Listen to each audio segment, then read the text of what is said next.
नमस्कार। त्योहारों का समय आ चुका है और त्योहारों में एक कॉमन चीज जो सब जगह दिखती है वो है भीड़। लोग बाजार जा रहे हैं खरीदारी करने के लिए। इसके अलावा क्योंकि ये फेस्टिव सीजन है, त्योहारों का समय है, लोगों से मिलना जुलना, मेल मिलाप, खाना पीना, पार्टीज, ये सभी कुछ कॉमन होता है इस फेस्टिव सीजन में। पिछले 2-3 सालों से हमने इन सब चीजों की कमी महसूस की थी, पर अब जब सब कुछ खुल चुका है तो हर व्यक्ति ये चाहता है कि कम से कम इतने सालों के बाद हम इस त्योहार का आनंद अच्छे से उठाएं। पर एक चिंता या एक परेशानी का विषय यह भी है कि अभी कुछ एक जगह में कोरोना के केसेस फिर से बढ़ने लगे हैं। गवर्नमेंट एक नए वेरिएंट की बात कर रही है जिसे हम BA.2.10 के नाम से जानते हैं। वर्ल्ड के सिनेरियो की बात करें अगर, तो कोविड के केसेस फिर से बढ़ते जा रहे हैं। जहां तक इस वेरिएंट XBB की बात करेंगे तो इसके केसेस बहुत कम समय में अधिक मात्रा में इन्फेक्शन फैलाते जा रहे हैं और सिंगापुर और साथ ही साथ अब इंडिया में भी इसके केसेस मिलते जा रहे हैं।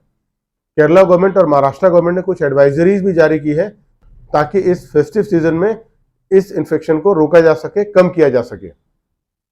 देखिए, बहुत सारे कोविड के बाद कोविड वायरस आया इनिशियल, उसके बाद बहुत सारे वेरिएंट्स आए, उसके सब वेरिएंट्स आए, और ये तो वायरस का नेचर होता है कि वो म्यूटेंट होते जाता है, म्यूटेशन होता है, उसमें नए वायरस बनते हैं। एक चेहरा, अगली बार दूसरा चेहरा, फिर उस चेहरे को बदलकर तीसरा चेहरा। अभी जो हम नए इस चेहरे की बात कर रहे हैं वो है XBB वेरिएंट की। तो ये जो XBB वेरिएंट है, इसके बारे में ऐसा कहा जा रहा है कि इसका संक्रमण दर बहुत अधिक है। इसीलिए ऐसे लोग जिनकी इम्यूनिटी कम है, या जो इम्यूनोसप्रेसेंट लोग हैं, या फिर कोमॉर्बिड कंडीशन वाले लोग हैं, जैसे जो डायबिटिक केसेस हैं, डायबिटिक पेशेंट्स हैं, BP के पेशेंट्स हैं, या फिर हमारे बुजुर्ग लोग जिनकी इम्यूनिटी थोड़ी सी कम होती है, उन लोगों को इस संक्रमण होने की गुंजाइश ज्यादा है। जहां तक बात सिम्टम्स की करते हैं तो इसके सिम्टम्स बहुत ज्यादा खतरनाक नहीं है, माइल्ड है, और हॉस्पिटलाइजेशन के केसेस उतने ज्यादा नहीं होंगे ऐसा गवर्नमेंट अज्यूम कर रही है। अब बात करते हैं सिम्टम की, तो जैसे कोविड के सिम्टम्स थे, इसके भी सिम्टम रेस्पिरेटरी ट्रैक्ट इन्फेक्शन के ही हैं, जैसे गले में खराश आना, बहुत ज्यादा खांसी आना, या फिर नेजल कंजेशन होना, नाक का बंद हो जाना।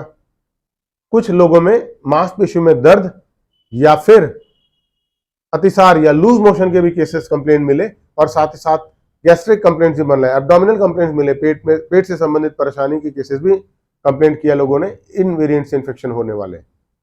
अब कुछ साइंटिस्ट ये भी कह रहे हैं कि ये जो वायरस म्यूटेशन के बाद आया, ये जो वायरस है, ये अभी तक जो हमने वैक्सीनेशन लिया या फिर हम लोगों को अगर नेचुरल इम्यूनिटी मिली या फिर हर्ड इम्यूनिटी मिली, इन इम्यूनिटी को भी ये बाईपास करके आपको संक्रमित कर सकता है।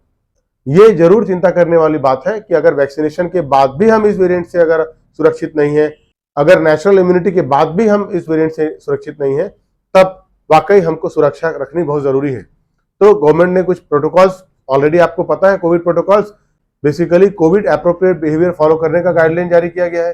साथ ही साथ छींकने और खांसने का जो शिष्टाचार है, तहजीब है, एटिकेट से स्नीजिंग और कफिंग की, उसको जरूर फॉलो करिए, क्योंकि सबसे इंपॉर्टेंट फैक्टर ये भी होता है कि कई बार आप बात कर रहे हो और सामने वाले के मुंह पे आप छींक दिए या खांस दिए, तो ये बेसिकली सोशल हाइजीन है, ये जरूर मेंटेन करिए। या फिर प्रॉपर हैंड हाइजीन, जैसे कि सैनिटाइजर का यूज करना या फिर सोप वाटर का यूज करना, इन सबको फॉलो करके आप इस संक्रमण को बढ़ने से रोक सकते हैं।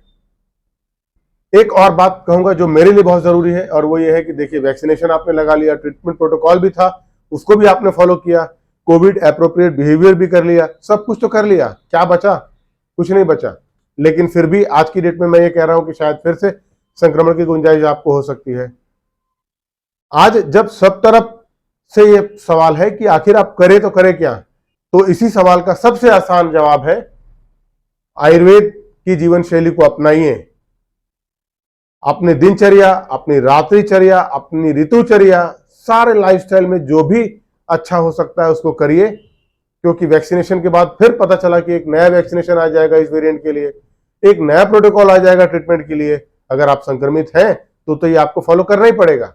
लेकिन संक्रमित ना हो या संक्रमण हो परंतु फिर भी हम उस स्थिति में ना पहुंचे, माइल्ड ही सिम्टम रहे, इसके लिए जरूरी है कि आपको आयुर्वेद अपनी जीवन शैली में अपनाना पड़ेगा। अभी हम राष्ट्रीय आयुर्वेद दिवस भी मना रहे हैं, इसलिए आपसे एक निवेदन है, कृपया अपने हर दिन की शुरुआत आयुर्वेद से कीजिए, अपने हर घर में आयुर्वेद को फॉलो करिए।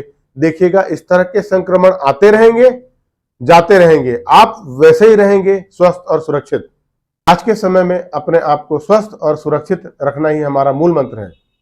आयुर्वेद को अपनाइए, अपने आप को स्वस्थ रखिए, सुरक्षित रखिए। धन्यवाद।